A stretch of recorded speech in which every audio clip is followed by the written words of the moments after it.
एक युवती शहर की सड़क पर चलकर अपने घर की ओर जा रही है और अधिकांश रातों की तरह वर्किंग डे खत्म होने के बाद डाउनटाउन भी खाली हो जाता है और गलियों और सड़कों पर ना ही कोई पैदल चलने वाला होता है और ना ही कोई गाड़ी। उसे अपनी दुकान बंद करके अकेले बस स्टॉप पर जाना पसंद नहीं होता है, लेकिन वो एक्साइटेड भी होती है कि अगले वीक उसे न्यू जॉब मिल जाएगी जो उसके घर के पास में ही है। उसे बस अब कुछ और रातों के लिए ऐसे ही अकेले बस स्टॉप पर जाना है, लेकिन अभी उसके लिए चिंता की बात यह है कि उसका म्यूजिक चलना बंद हो गया है।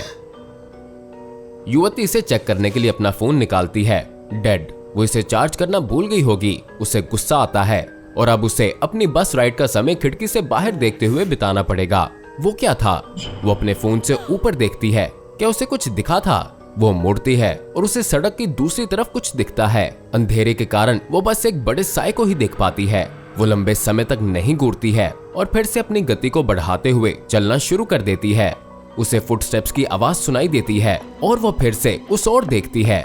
सड़क के उस पार वो व्यक्ति भी चल रहा है और वो उसकी गति को मैच करता प्रतीत होता है। वो थोड़ा तेज चलने लगती है और वो भी।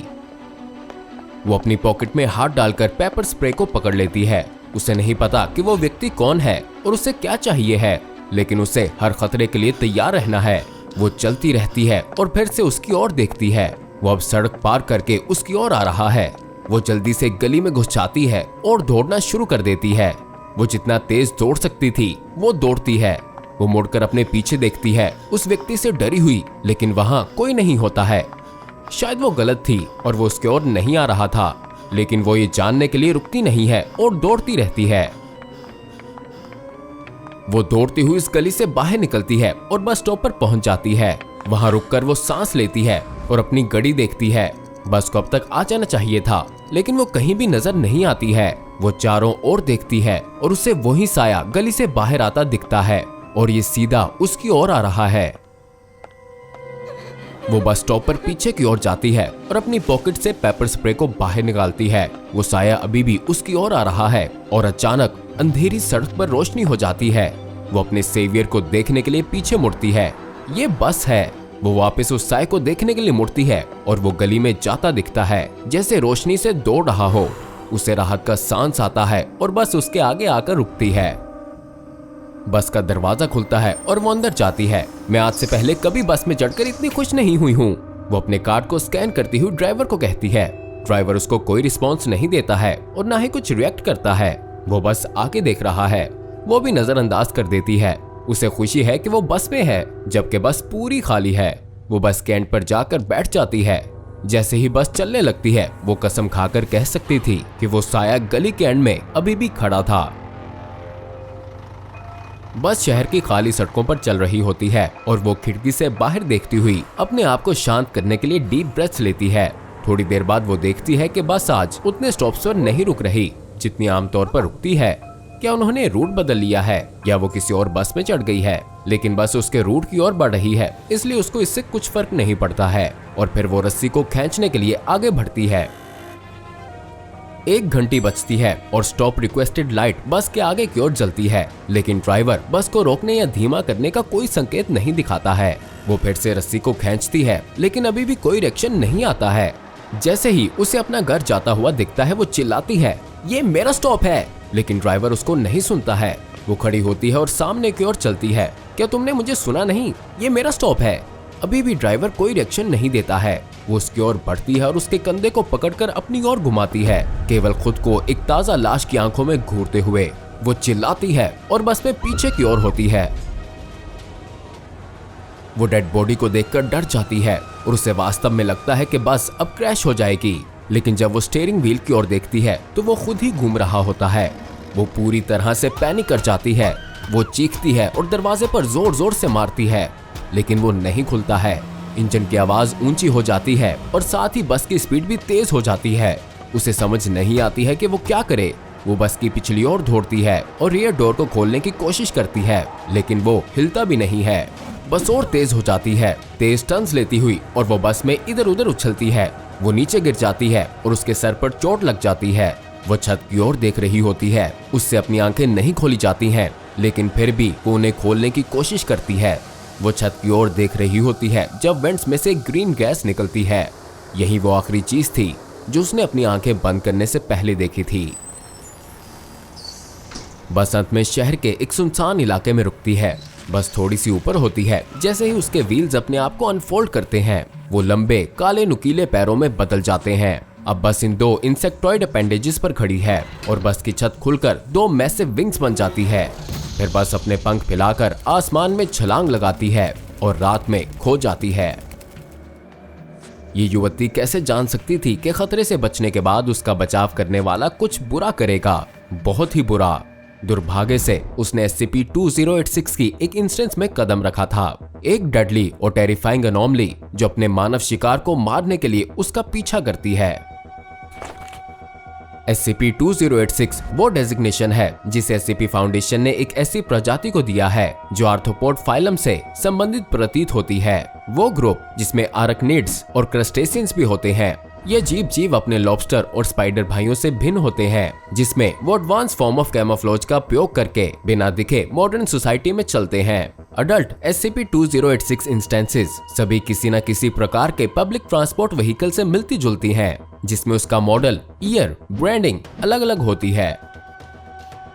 SCP-2086 की इंस्टेंसेस हमारे शहरों की सड़कों पर अपने भोजन की तलाश में घूमती हैं और पहली नजर में उनको पहचानना नामुमकिन है कि वो स्टैंडर्ड ट्रांसपोर्टेशन व्हीकल्स की नकल कर रही हैं। हालांकि इनकी बारीकी से जांच करने पर पता चला कि ये जिस स्टील, वुड, प्लास्टिक और ग्लास मटेरियल से बनी है, वो वास्तव में मटेरियल्स नहीं बल्कि काइटिन का एक विशेष रूप है। काइटिन वो सब्सटेंस है जो बहुत से कीड़ों और आर्थ्रोपोड्स का एक्सोस्केलेटन बनाती है। और ये SCP-2086 का एक मात्र पहलू नहीं है जो वास्तव में ऐसा प्रतीत होता है। इसके व्हील्स जितने मर्जी गोल हो जाएं, लेकिन वो अपने आप को खोलने में सक्षम है और इसकी ये पतली टांगें बहुत ही आकर्षक दिखती हैं जब ये अपनी फुल हाइट पर खड़ी होती है। इसकी छत भी एक विशाल इंसेक्टॉइड के परों में बदलने की क्षमता रखती है और अपने शक्तिशाली पैरों के साथ हवा में छलांग लगाने के बाद आसमान में अपने पंख फैलाकर उड़ान भरती है, जो समय यात्रा करने का इसका पसंदीदा तरीका प्रतीत होता है जब ये अपने कैमोफ्लेज्ड हंटिंग मोड में नहीं होती है। इसकी हेडलाइट्स भी पूरी तरह से बायोलॉजिकल हैं, जिसमें दो बड़े बायोल्यूमिनेसेंट ऑप्टिकल ऑर्गन्स मौजूद हैं जो SCP-015-IT और SCP-745 के समान हैं। SCP-2086 स्पेसिमेंस की डायसेक्शन से ये पता चला है कि इस पूरे सिस्टम में बहुत से ऑर्गन्स हैं, जिसमें हार्ट, ब्रेन और स्टमक है जो जीव के इंटीरियर चैम्बर में फर्श के नीचे पाए जाते हैं। SCP-2086 अपने अपेंडेजेस का उपयोग केवल हरकत करने के लिए नहीं करती है और इन्हें ऑब्जेक्ट मैनिपुलेशन करते समय भी देखा गया है। ये तब पता चला जब इन्हें अपनी नेस्टिंग ग्राउंड में स्क्रैप मटेरियल्स द्वारा क्रूड शेल्टर्स का निर्माण करते देखा गया। इन नेस्ट और यहाँ होने वाली भयानक घटनाओं पर बाद में आते हैं। जब SCP-2086 अपने नेस्ट में नहीं होता है तो ये अपने फॉरेजिंग बिहेवियर में आ जाता है। आमतौर पर SCP-2086 इंस्टेंस अपने रूट की शुरुआत के लिए उड़ान भरेगा और शहर की सड़कों पर चलना शुरू कर देगा, मानव यात्रियों को उठाकर जो इसे स्टैंडर्ड बस देखकर इसमें प्रवेश कर जाते हैं, क्योंकि इसका एक्सोस्केलेटन भी एक रियल व्हीकल के समान दिखता है। SCP-2086 अपने शिकार को पकड़ने के लिए बहुत सी चालें चलती है।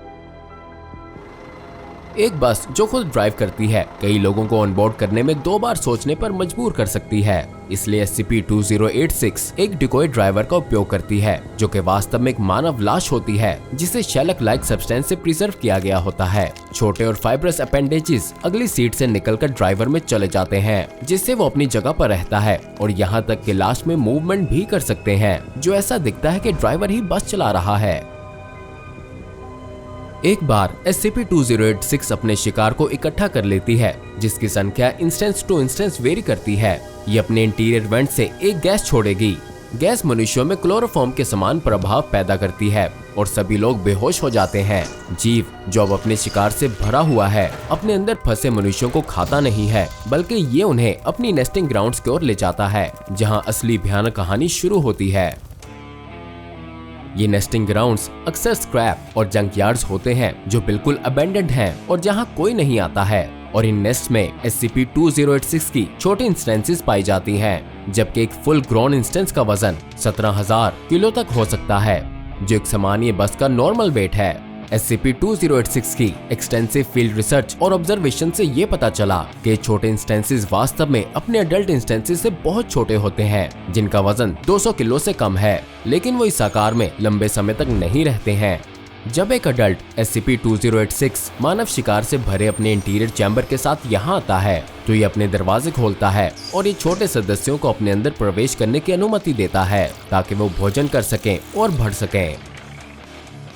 एक बार अंदर जाने के बाद छोटा इंस्टेंस बस से एक यात्री को पकड़कर बाहर निकालेगा और इस समय क्लोरोफॉर्म का प्रभाव कम होना शुरू हो जाएगा, लेकिन इस बिंदु तक बहुत देर हो चुकी होती है। छोटा इंस्टेंस मानव को अपने हुड के नीचे एक होल में डालेगा। ये एक प्रकार की डाइजेस्टिव ट्रैक्ट की ओर जाता है जो इसके इंटीरियर चैम्बर को ड्राइवर की सीट से जोड़ता है। छोटे बालों की तरह दिखने वाले पेंडेजेस फिर सीट से बाहर निकलकर शिकार के शरीर में जाएंगे, जो उसे ड्राइवर की सीट में पकड़ कर रखते हैं और ठीक इसी समय फीडिंग ट्यूब्स के रूप में कार्य करते हुए उससे खून भी निकालते हैं। एक बार जब व्यक्ति का खून पूरी तरह से ड्रेन हो जाता है तो फीडिंग ट्यूब्स एक saline solution Sherlock like substance से अपने इंटरनल कंपार्टमेंट को भर लेगी और दोनों का प्रभाव लाश को एम्बाम और प्रिजर्व करने का काम करेगा और ये इसका अपना डिकॉय ड्राइवर बन जाएगा जब ये अडल्टहुड में आएगी तो। और ये प्रोसेस बहुत तेजी से होता है। एक न्यूबॉर्न SCP-2086 अपने अडल्टहुड में 1 वीक में पहुंच जाएगी यदि उसके पास न्यूट्रिएंट्स तक पहुंच हो, जिस बिंदु पर वो अपने बच्चों के लिए, जो कि बहुत सारे हो सकते हैं, उनके लिए नए शिकार की खोज करेगी। 2086 के इंस्टेंसेस 8 दिनों में रिप्रोडक्शन की स्टेज तक पहुंच जाती हैं और मादाएं 20 बच्चे पैदा करने में सक्षम होती हैं, लेकिन उनका जीवन काफी छोटा होता है जिसमें उनकी पूरी लाइफ साइकिल आमतौर पर 12 से 15 दिनों तक होती है। फीडिंग और पूरे आकार के अडल्ट बनने के प्रोसेस से पहले ये छोटे इंस्टेंसेस अपने नेस्ट को छोड़कर शहर में जाएंगी और बस स्टॉप साइंस पोस्ट को उठाकर रिलोकेट कर देंगी, अक्सर एक ऐसा रूट बनाते हुए जो इनके नेस्ट में वापस ले आए। यही अडल्ट इंस्टेंसेस फिर आमतौर पर शिकार करने के लिए अपने शिकार को ढूंढकर उन्हें अपनी कॉलोनी में लाएंगी। SCP-2086 की इंस्टेंसेस दुनिया भर के मेट्रोपॉलिटन एरियाज में पाई जाती हैं और पब्लिक ट्रांसपोर्ट का उपयोग करके गायब होने वाले लोगों की न्यूज रिपोर्ट की फाउंडेशन बारीकी से जांच करती है, जहां फाउंडेशन फील्ड एजेंट्स को पोटेंशियल हाई थ्रेट एरियाज में और जानकारी प्राप्त करने के लिए भेजा जाता है। जो भी नेस्ट खोजे जाते हैं उनकी लोकेशंस को बंद कर दिया जाता है और यदि पहले नहीं किया गया था तो केमिकल एक्सप्लोजिव्स द्वारा नष्ट कर दिया जाता है। अभी SCP-2086 की जीवित इंस्टेंसेस को पकड़ने का प्रयास किया गया था और फाउंडेशन की कस्टडी में ऐसे 5 स्पेसिमेंस हैं जिन्हें बंद एयरप्लेन हैंगर में रखा गया है। इनके शॉर्ट लाइफ स्पैन और हाई रिप्रोडक्शन रेट के कारण किसी भी समय लाइफ स्पेसिमेंस की मात्रा व्यापक रूप से भिन्न हो सकती है और अक्सर D क्लास कर्मियों की संख्या पर निर्भर करती है जिन्हें ड्राइवर के रूप में इनमें डाला जाता है। टर्मिनेटेड स्पेसिमेंस को या तो नष्ट कर दिया जाता है या फिर उन्हें एक स्पेशलाइज्ड कोल्ड स्टोरेज कंटेनर में एक सुरक्षित साइट पर आगे की बायोलॉजिकल रिसर्च के लिए भेज दिया जाता है। SCP-2086 अभी भी रोजमर्रा के पब्लिक ट्रांसपोर्टेशन के यात्रियों के लिए सबसे खतरनाक अनोमलीज में से एक है। इसी कारण SCP फाउंडेशन ने इसे कैटर क्लासिफाई किया है, जबकि आइडेंटिफाइड कॉलोनीज को खोजे जाने के बाद नष्ट किया जाता है। फिर भी ये नहीं बताया जा सकता कि कितनी नेस्टिंग ग्राउंड्स अब भी मौजूद हैं। तो अगली बार जब आप किसी बस में चढ़ने वाले हो तो उस बस पर बहुत ध्यान दें, नहीं तो आपकी बस आपको कहीं और ले जा रही है जहां आप कभी नहीं जाना चाहते।